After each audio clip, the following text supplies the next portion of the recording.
Fresh every Tuesday for MSPs around the world. This is Paul Green's MSP Marketing Podcast. Welcome, my friend, to another fantastic podcast. Here's what I got coming up for you this week. I'm Matt Tompkins of Two Brothers Creative, and on Paul's podcast, we're going to talk about emotional marketing and why this matters more than facts. It is the ultimate showdown of facts versus feelings. Turns out people aren't making their decisions based on the facts. They're basing it on emotional marketing. We're going to teach you how you can leverage this to get more customers and keep those customers happy. And on top of that fantastic interview with Matt later on, we're going to be looking at your website. In particular, I have 5 common website mistakes. How many of them are you making on yours? Paul Green's MSP Marketing Podcast. Let's start this week with a very interesting question. This is the question. Is Facebook a viable marketing platform for MSPs? And my answer to this is yes, but. You can imagine a ... after that. So yes, comma, but, ... Let me explain. Now, Facebook in general is a viable marketing platform for almost any business, whether you're targeting other businesses as you are, or you were a restaurant looking to reach consumers.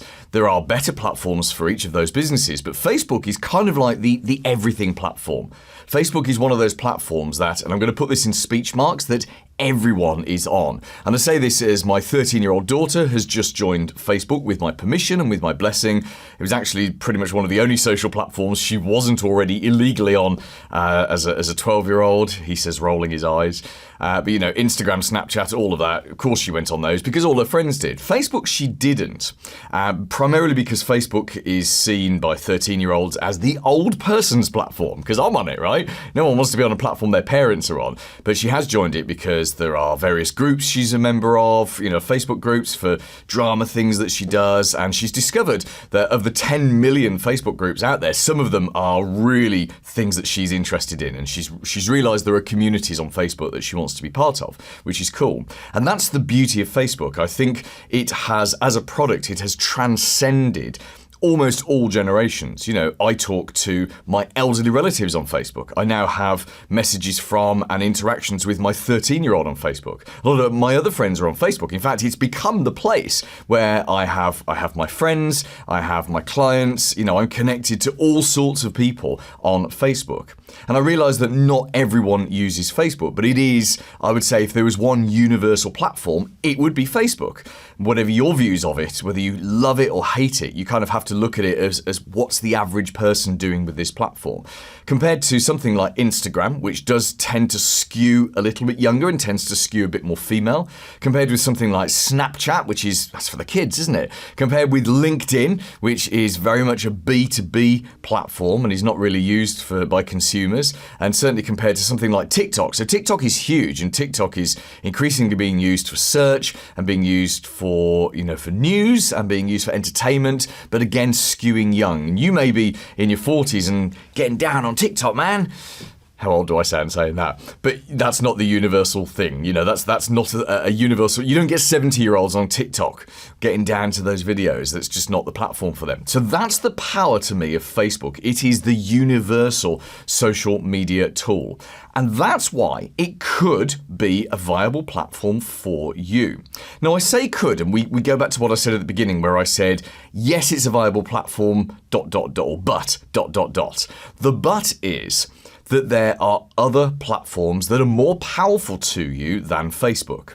So if you are like the average MSP, where you have a very small amount of time, a very low level of time for marketing, and you want to make sure you get the best bang for your buck, you want to focus on the things that are going to give you the best return, then I would recommend that you look at LinkedIn number one, because LinkedIn is where all of your future clients are. It's where all of your prospects are. That's the place to start.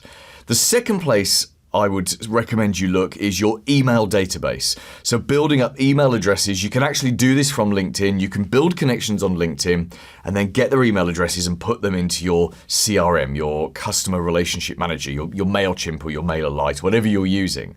And I think those two platforms have a greater payoff for the average MSP than Facebook. So Facebook should be almost like the third platform, maybe even the fourth platform if you kind of look at YouTube as well. What I'm saying is if you have a very small amount of marketing time, Facebook is not the right thing for you. But if you have more marketing time and you've got lots of resources and let's say you've repositioned yourself, start of a new year, doing it a new way, and you want to spend a couple of hours a day on marketing, then yes, Facebook can be a very, very viable thing for you to use. Now, one of the things that Facebook is really good for is something called remarketing. Remarketing is where you put adverts in front of people who've already had some kind of interaction with you. It's an incredibly effective and powerful thing to do. So powerful, so effective, that we're going to look at it properly in next week's episode. Here's this week's Clever idea. So I know we're a couple of weeks into January itself, but this is our first normal podcast of 2024, and I fancy starting a mini-series. I'm going to do this for at least 2 weeks. I might get a third week. I'm not quite sure, but we're going to talk about common mistakes you make on your website. I got 5 for you today, another 5 next week. Maybe we'll have a few more the week after that. We will see. But what we're going to talk about are the things that many MSPs get completely wrong on their website. Really, I could turn this into a 20-week series because so many MSPs' websites just don't hit the spot. They're just not there. You know, you think of your website, it's your number one marketing tool, the most important piece of marketing collateral you could ever have. That's your website. And I know many people, in fact, you may have put hours and hours and hours and thousands of pounds or dollars into your website, and yet it may still just fall short. And that's not your fault. Most MSPs are in exactly the same boat. Partly it's not really understanding who we're trying to reach. Partly it's not really understanding why they would pick you over your competitor. And partly it's just the complexity, you know. These things are difficult. Websites are difficult.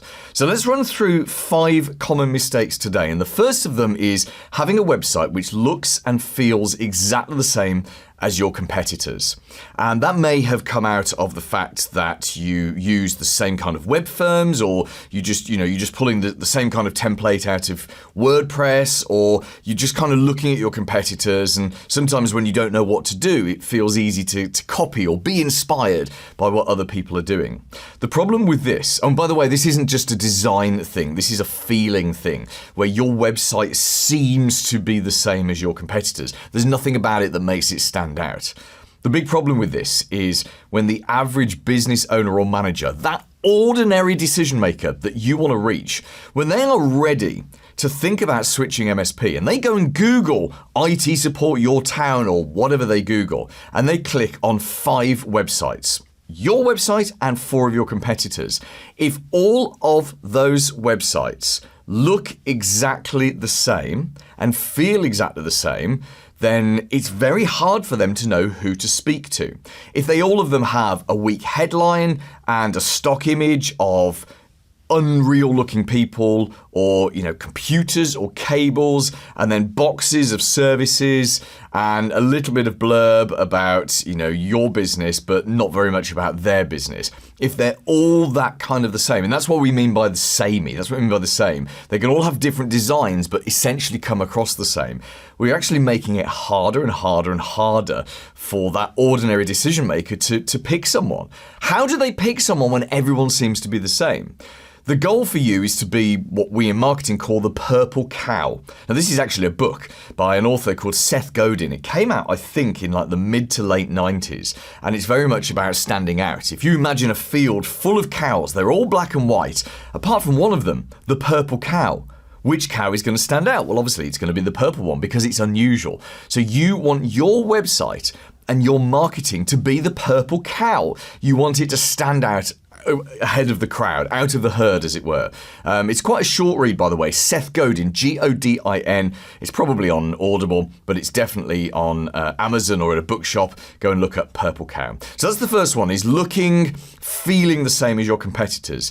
The second mistake that many MSPs make is believing that the prospect cares about you.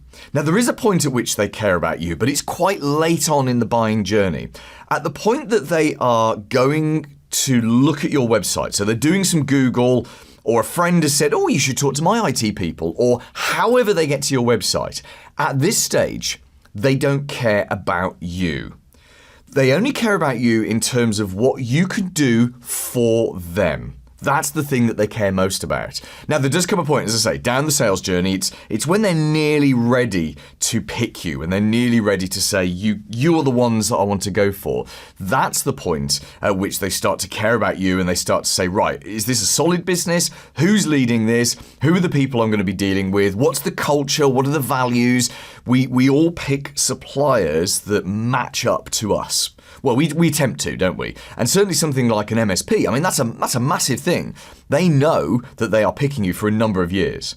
No one wants to pick an MSP and have to change it down the line. That's a nightmare for them. So they know they're making a multi-year commitment to you, even if they're only signing a 12-month contract. So yeah, at that point, they care about you. But early on in the journey, when they're first visiting your website, it's about them and not you. And this is why more of your website should be focused on them than it should about you.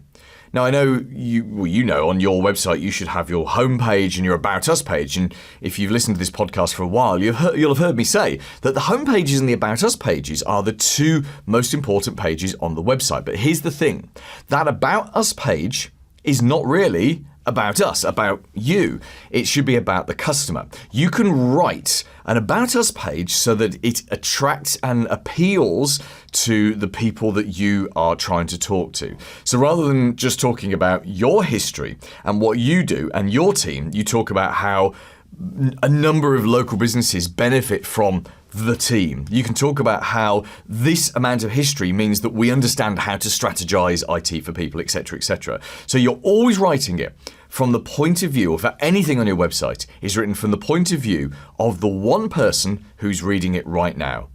Websites, just like a podcast, just like radio, just like any marketing, unless you've physically got a bunch of people sat together, all marketing should talk to one person at a time. This podcast has many, many, many listeners and many viewers. But right now, I'm just talking to you because it's just you and me, right? So, and it's exactly the same with your website. Your website talks to that one person that's reading that page right now. There may actually be 10 people on your site, but they don't know that because they're not in a room together. So it's always a one-on-one, and that one-on-one is very much about them and not about you. So, third common website mistake, and that is distracting people from the customer journey. You've kind of got to get yourself in the head and the hearts of the people who are on your website and ask yourself, why are they here? What do they want? And what's the journey they're going on? Now, there will be some vendors that are on your website. Ignore them. They don't matter. There will be some tire kickers on your website. Ignore them. They definitely don't matter. But what we are doing, or what we need to do, is to make sure your website talks directly to the people who in 2 months' time are going to sign a contract with you and are going to join you as your latest client. What's the journey they go on from here, where they're just doing some research and just going onto your site? What's the journey from here to that point where they are physically signing that contract? That's what we call the customer journey. And you need to make sure you don't get in the way of that customer journey. Ways that you would get in the way of that customer journey is trying too hard to collect their data. Pop-ups. I hate pop-ups on websites. I've used pop-ups on my sites in the past. Of course I have. Everyone's done pop-ups. But it's 2024 now. We don't use pop-ups these days because pop-ups are just a distraction. What we've got to do is ask, in that journey, what are they doing? What are the research? What's the research they're doing right now? What's the information they need to gather? What's the next step for them? I always think the next step from anyone that's on your website is booking a 15-minute Zoom with you. And it needs to be 15 minutes because that's a very low commitment for them. It needs to be Zoom or Google Meet, preferably Zoom though, because Zoom is the standard tool that people use. Not Teams. Teams is horrible. For people who use Teams, Teams is fine. But for people who don't use Teams, Teams is a real pain to get set up. Whereas Zoom is actually relatively easy if you've never used it before. And who hasn't used Zoom before, right? We're talking ordinary people here, not techs. So that's the customer journey.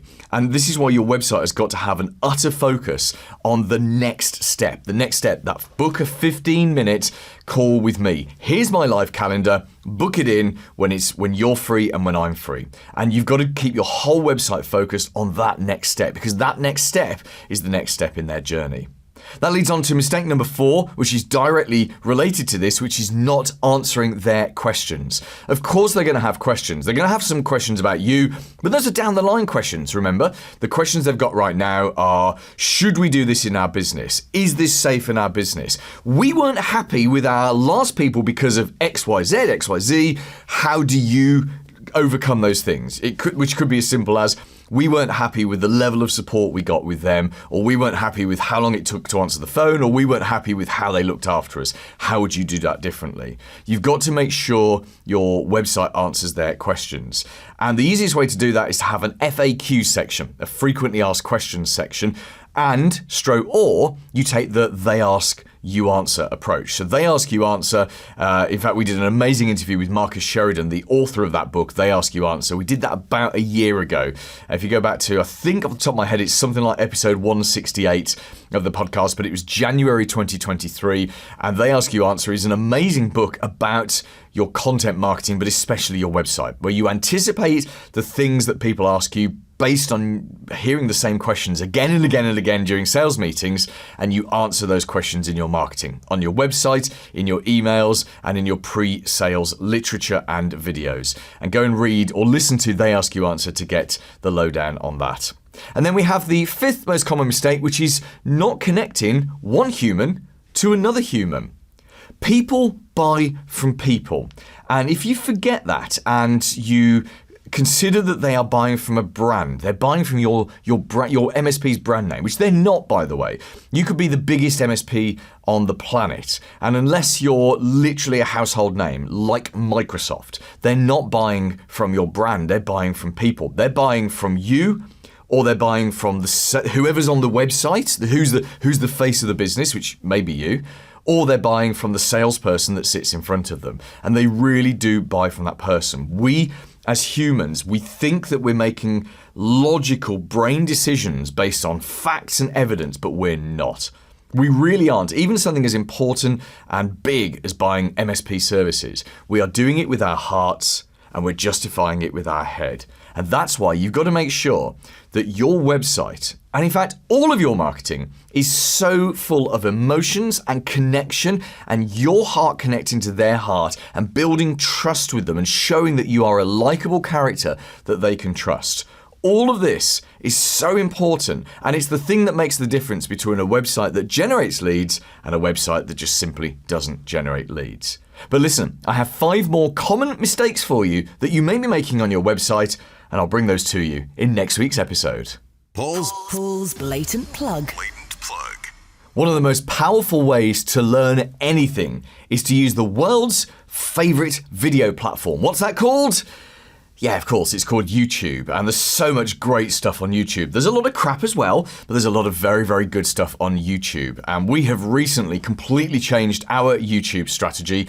We've gone away from sort of putting small clips of how to grow your MSP, because that's okay, but we wanted to go a little bit different and really make some impactful content. So we have started producing longer YouTube videos that have a lot more entertainment baked into them. The idea being that you can learn about growing your MSP and how to get more new clients while actually having some fun as well. And here's just a short example of something we've done recently. Has anyone ever told you how to turn prospects into clients with lasagna? Let's set the scene. You need a new client. You've developed a promising lead, you've had some positive conversations with stakeholders, and you're invited to pitch, but then, for some reason, they go cold and you lose them. How do you stop this from happening again? With these 3 lasagnas. And I don't mean you need to invite your prospects round to dinner. I mean, you can if you want to, but I'll let someone else explain. Hi, this is Jamie Warner from Envirosoft. I built my MSP organically to $10 million in revenue. So if you want more content like that and you want to learn while you laugh, hopefully while you laugh anyway, then just head over to our channel. It's youtube.com/MSP Marketing. The big interview. Hi, my name is Matt Tompkins. I'm the co-founder of a content marketing agency, Two Brothers Creative, based out of Omaha, Nebraska, USA. And welcome to the show, Matt. Now, you've got a great company name, and we're going to explore where that comes from in a second. I think we can guess where it might come from, but we will go there in a second. If you, for our audience, if you listen to the podcast on one of the many audio platforms, and you often wonder what our guests look like, or where are they? This is one of those that, particularly if you're an MCU fan, you want to be getting onto YouTube and just looking at the podcast, because Matt has one of those classic sort of YouTube studio setups, and he's got Iron Man's mask at the back, and earlier on, just before the interview, he was showing me all of his toys. He's got like Groot and Spider-Man and Batman and all sort of stuff hiding in the background. So you definitely win the geekiest, coolest home video setup, that's for sure. Everybody seems to love it, and I love it too, because I am a Marvel nerd, and I have no shame about that at all. I can say that out loud proudly. Okay, so post-interview then, we need to go down the MCU route, but we won't do it now, because it can be boring for non-MCU people, particularly as it's got so complicated since the Disney Plus stuff came along. Anyway, let's talk about your business. So you're called Two Brothers. Is it as simple as it's you and it's your brother? It is as simple as that. It started as my brother and I. We had the opportunity in 2014 to produce the first ever sketch comedy television show. It was a half-hour show in the Midwest here in the United States that followed Saturday Night Live every week. We signed on thinking, this will be easy. We've done YouTube sketches before. And we found out real fast how hard it is to produce a weekly comedy show, especially when our gross budget was $500 US dollars per episode. That was all we had to work with. That actually is what created this company, because we found all of these workarounds and ways to produce content, both written, video, audio, to deliver that to small business owners who didn't have a massive budget and needed that help. And so that's kind of where we cut our teeth. We both came from about 17 years working together in radio as well, and broadcasting. So a lot of experience on radio and television, and it led us to where we are today, where we're doing the thing I never thought I'd be doing, which is being an owner of a business, an entrepreneur, and loving every minute of it, because it's really just as simple as we love helping people. We love learning, really, and then using that to help people. That's really what our passion is. That's so cool. And of course, I'm a former radio guy as well. I did 10 years in radio, so back mid-90s to mid-noughties. So look at us, the two ex-radio guys, talking about video now and running our own businesses. Let's be honest, this is much better than working in radio, isn't it? Oh, God. You know, radio's fun at the time, but like any job, when you've had enough of it, you've had enough of it. So what did you do? Were you a presenter, a DJ? Yeah, so I hosted a variety of shows. My brother and I had a show called The Matt and Ben Show. It was an afternoon FM radio show, so a music station. We did that on a few different stations, and then I hosted news talk shows, so like a 3-hour talk show Monday through Friday. Did some morning show radio after that. I even hosted a nationally syndicated talk show on Sirius XM for a while, which was kind of a fun experience. That's actually what gave me the funds, to be honest. I had the actual money to build my own first studio in my house, so that was kind of cool. But yeah, so a variety, about just about every format, from like top 40 to country music stations. I mean, we got to meet all the big stars, like before they were stars, like Taylor Swift. I'll never forget, played her song in our studio, and there was only like 5 people that showed up because nobody knew who she was at the time. So wow. Yeah.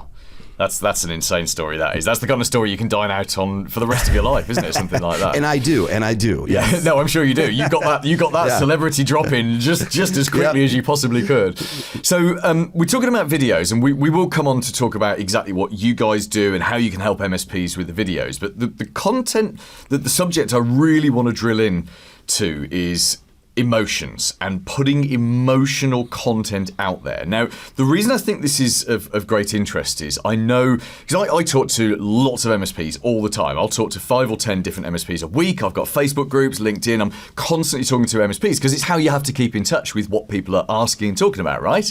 And I know that one of the things that MSPs fear the most, not just in video, or especially in video, but in all of their marketing, is emotional content. And you look at the average MSP's website, and it's very dry, and it's very factual, and it's about, this is what we do, this is what these are the services, this is what we can buy, and there's no emotional stuff to it. And I feel like I've spent the last 4 and a bit years on this podcast hitting a big drum that says, be emotional, be a person, be a real person, connect to other people, because people buy from people. And I think this is an ongoing mission. What's your experience of MSPs that you've worked with and other kind of business owners and their kind of attitude towards being more emotional in their marketing? I think emotional marketing, it is universal. And I think that's hard to understand because MSPs, especially a lot in the IT world, you're looking at facts and numbers and figures. It's really easy to look at this and say, oh, this is a no-brainer decision. I obviously, if you compare the facts, I have the better service. They're going to choose me. That really doesn't matter. Facts don't matter in marketing. Marketing is all about perception. It is all about how you're making someone feel. A great example of this is both in the UK and the United States. Look at our politics. You can't change someone's mind based on the facts. It is impossible. It is all based on the emotional connection. And there's three distinct emotional connections you can make, or reasons that people make a decision to purchase. And we can get into those in a second. But the overarching theme here is you have to disconnect from the facts. The facts are just a part of it. They don't mean everything. And so, business owners, MSPs, if you're looking for that new client, you have to understand they're looking for someone that they know, like, and trust. And trust is that key component. So the reason you have to invest in emotions in your marketing and marketing, when I say invest in emotions, I mean you need to build a emotional connection of some kind. That is so that you can establish trust. When people trust you, they will fill in the blanks. It's almost, we have clients where they trust us. I keep continuing to do my sales pitch and they're like, no, Matt, stop. Listen, we trust you. We don't need to hear the rest. And it's as simple as that. When it comes to your marketing, it is as simple as perception is everything. Trust is how you build that new client, that new relationship. Yeah. So what is it then that makes it so difficult to do that emotional marketing? Is it fear of I don't know, fear of coming across as a fraud, or is it in fact, do you know what? I wonder if it's this. Is it the fear that you will look unprofessional? Do you think MSP owners are scared that they will come across as unprofessional if they're emotive in their marketing? Well, and I think, and you hit on something there that I think is important, and that is we think of emotions and we think of emotional marketing and we think, okay, I got to go cry on camera, or what's that mean? I have to, wear my heart on my sleeve. No, that's not what that means. There are so many different emotions, like, trusting someone. How do you build trust with someone, right? You're going to show that you're calm, you're rational, you're reliable, that they can count on you. That is connecting with their emotions with your marketing. And so it doesn't mean necessarily you have to reveal more of yourself. You don't want to be something that you're not naturally, right? You don't want to try and fake it. And I think the musician Pink said everybody should have one good cry per day. And you don't have to start crying on camera every single day, all right? You don't have to follow Pink's advice.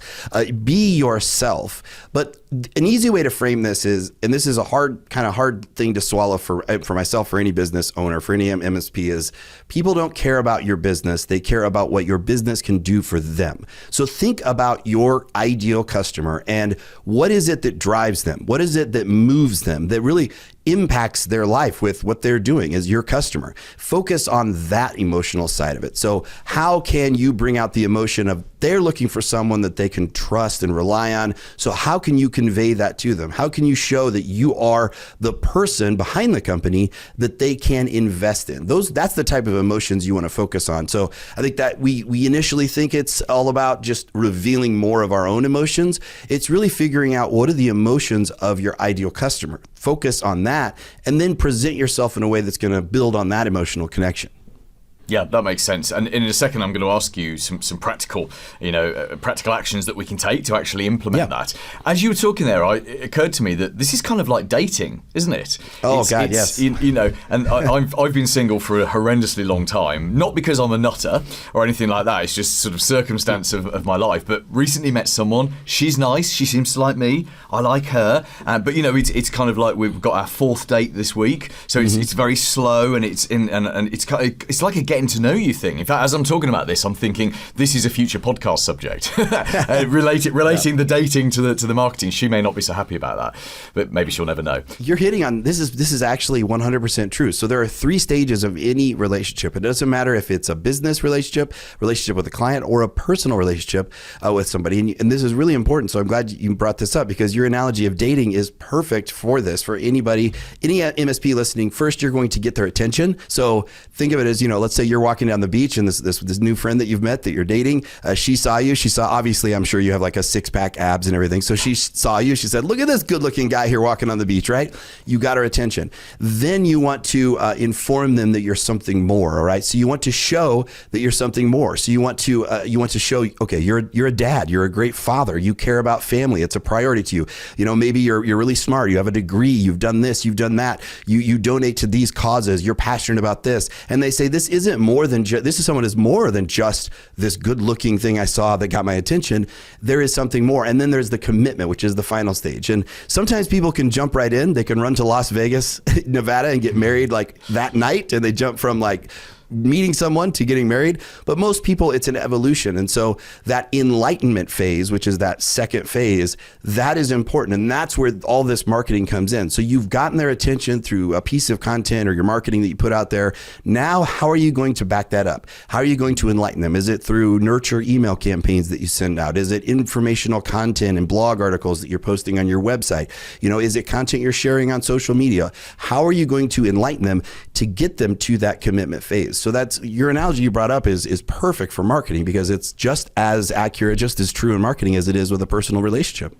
Yeah, I'm thinking a side business here, the MSP dating expert. That could be, you know, you could do that, Matt. I think you just hit on something big. Yes. Yeah. Let's swipe right on that idea. Yes. Oh, I like that. While we're on that, don't ever do Tinder. I don't know if you're married, if you have someone important in your life, but keep that person. Tinder is a nightmare. All of the apps are a nightmare. I met this one off apps, and that's a big thing good. In like the old person dating world, which is the world I'm in. Is when you're introduced by an actual human to another human, you not cling on because that makes you sound clingy, but you go for that. That's a big deal. Anyway, dating stuff to one side, marketing stuff coming back in. Let's talk about practical actions. So imagine you're an MSP owner, you're a technical person at heart. You like fixing things, you like logical problems, you like helping people. That's 80% of the MSPs that I've met. And then marketing is a dark art. It's a confusing dark art. You know you've got to do more of it because you want more of those clients, but that whole where to start, you know, what to do in what order is the most confusing thing, hence listening to a podcast like this.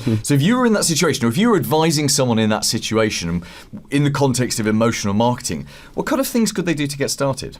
Well, I think there's 3 problems here that you need to look at, and you need to understand how your ideal customer, your target market, is going to make that purchase decision. And this spans across any industry, any company, whatever product or service you're selling. So MSPs, this rings true with you just as much as someone selling, homemade socks or candles on a website, right?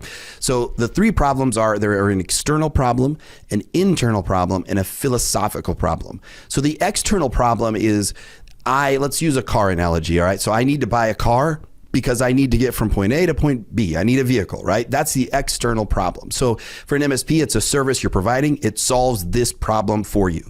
The mistake that people make is we try and think of only that problem is the reason why they're going to make the decision to hire us or contract us.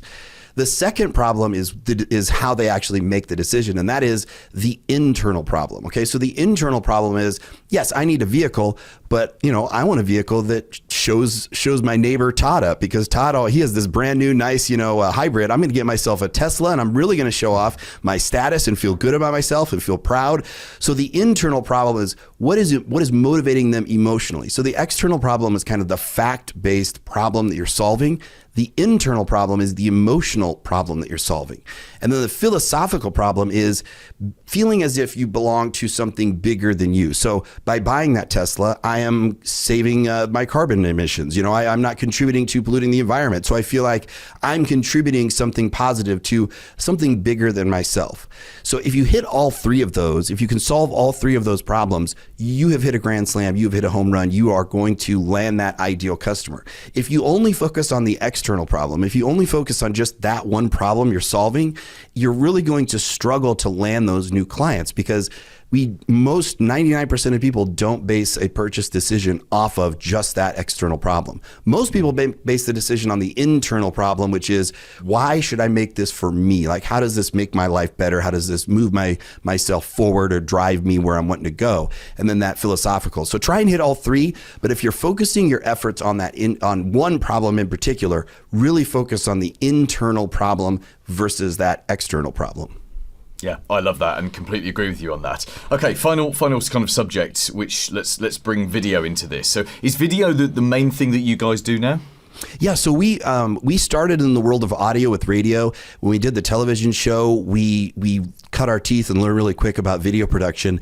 And today, it's important to understand that every social media platform is now a video platform.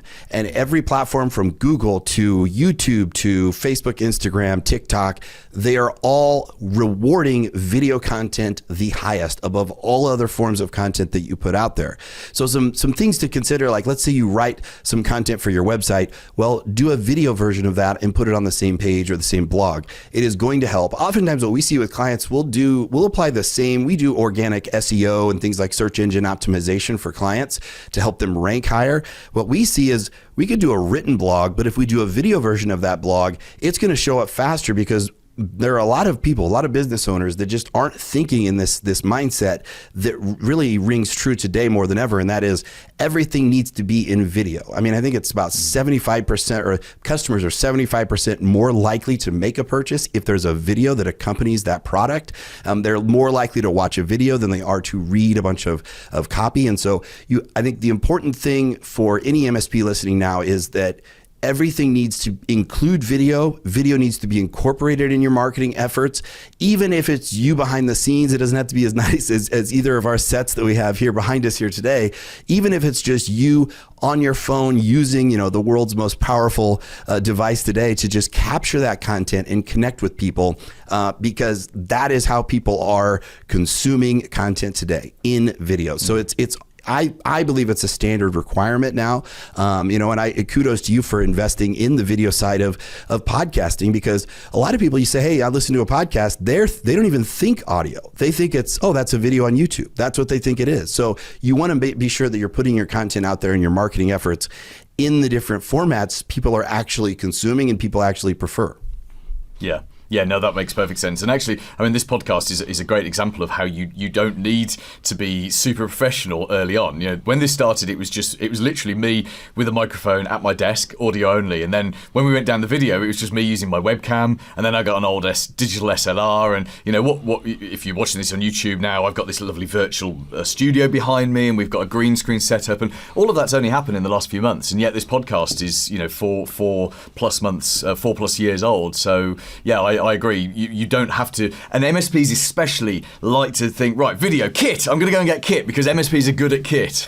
Whereas the rest of us think, oh my God, we've got to go and buy some kit. MSPs are, rubbing their thighs because they get to buy kit. But I think that's the wrong place to start. I think you're right, Matt. The right place to start is actually, it goes back actually to those problems that you were talking about earlier. That the right place to start is the what am I going to talk about? What are we going to present? And how is that going to be received by the other person? Okay, tell us what you do with videos. How do you help MSPs, and what's the best way to get in touch with you? Yeah, so our company, we created what is now called the Content in a Box. And Content in a Box is really, it's taking all of those baseline, basic marketing, foundational things every business needs and just taking it off your plate. Because we discovered really quickly that when we were doing video with podcasting, and we discovered pretty fast, a lot of our friends and people we've known over the years who own businesses in many different industries, from super high tech stuff to just, people who are serving customers kind of B2C format, they were coming to us thinking, this is overwhelming. My marketing is daunting. I have no idea what I'm doing. I don't have time to figure this out. And if they hired a marketing agency, it would cost them tens of thousands of dollars and they'd get the same lackluster results. And so Content in a Box is based off of you give us 30 minutes of your time each month, and we deliver 30 days of content. And that content comes in a box that we also schedule and post to your social media platforms of choice. But it is video. It is a video, long form video. It is the audio podcast. It is a video shorts, the vertical format shorts like you see on Facebook and Instagram Reels, TikTok, and YouTube Shorts, which are really the highest value commodity as far as video goes today and how people consume content. We write an SEO focused blog article in this box that's delivered for your website with the images and everything for you. And then we create social media graphics and GIFs to accompany. So you basically have 30 days worth of a variety of content to post. And all you have to do is just show up, because we want you in the video. That's important. We want to demonstrate you as an authority, as a subject matter expert, as a leader in your field. But you show up to do the recording. We handle the rest for you. So that's kind of our passion project, if you will, that we've developed over the last several years. And then beyond that, we also serve as a full service content marketing agency. So we have, big clients who we do full service SEO and kind of layering on different services, video production as they're needed. But that content in a box is kind of our bread and butter entry package that we offer that any business of any size can really leverage and take advantage of. Oh, I love it. Thank you so much. And Matt, what's the best way to get in touch with you? Yeah, so our website is thecontentbox.com, and that's the easiest way to get a hold of us. You can learn more about us. And if you like emotional marketing, we got a blog article that I know you kind of pointed out as far as this would be good to talk about today, all about emotional marketing that is up on the website. And you can read through our main page because we're big believers in Donald Miller's story brand structure, which would be my book recommendation as well, Marketing Made Simple, because it really just takes you through the journey of like what you're experiencing now and how we can help solve those real problems for you. Paul Green's MSP Marketing Podcast. This week's recommended book. Hey everyone, my name is Braith Bamkin. I'm the Executive Director of B&I here in Melbourne, Australia. And my book recommendation is The Slight Edge by Jeff Olson. I love this book. My business mentor got me onto it about 7 or 8 years ago, and it's really changed the way I do things on a daily basis. So the principle is really simple stuff, and I love simple. Effectively, the idea is that the decisions that we make on a daily basis don't have a massive impact on us today or tomorrow or even the next day, but cumulatively, they have a massive effect over time. So let me give you an example. If you don't go to the gym tomorrow, you're not going to be a heart attack waiting to happen the day after. But if you consistently don't exercise for the next 3 or 4 years, your health probably won't be as good as it could possibly be. Likewise, if you eat a healthy meal today, you're not going to notice anything tomorrow, but you do that over the next couple of years, every meal, and you're going to see a massive difference. But it's very easy to get discouraged because you don't see results today. So you've got to stick with the course. And the Slight Edge really helps you to understand the little tiny decisions we make every single day cumulatively have a massive impact. It's kind of like interest in the bank account. You don't see it for a long time, then all of a sudden you seem to have a massive account balance growing and growing. So that is The Slight Edge by Jeff Olson. I love it. Read it. He talks about 7 principles. You will love the book. It's been a founding light for me. coming up next week. I'm Chad Lauterbach, founder and CEO of B Structure Technology Group. And from 2007 to date, I grew my MSP from just me in my 1-bedroom apartment in Los Angeles to 25 people in downtown LA. And you can hear my story on Paul's podcast. And on top of that interview with Chad, we're going to be talking next week about remarketing. I've mentioned it earlier. It's a fantastic way to get a message in front of someone when they've already been on your website. It can be a very, very powerful way of following someone up to make sure you get the sale. Join me next Tuesday and have a very profitable week in your MSP. Made in the UK. For MSPs around the world. Paul Green's MSP MSP Marketing Podcast.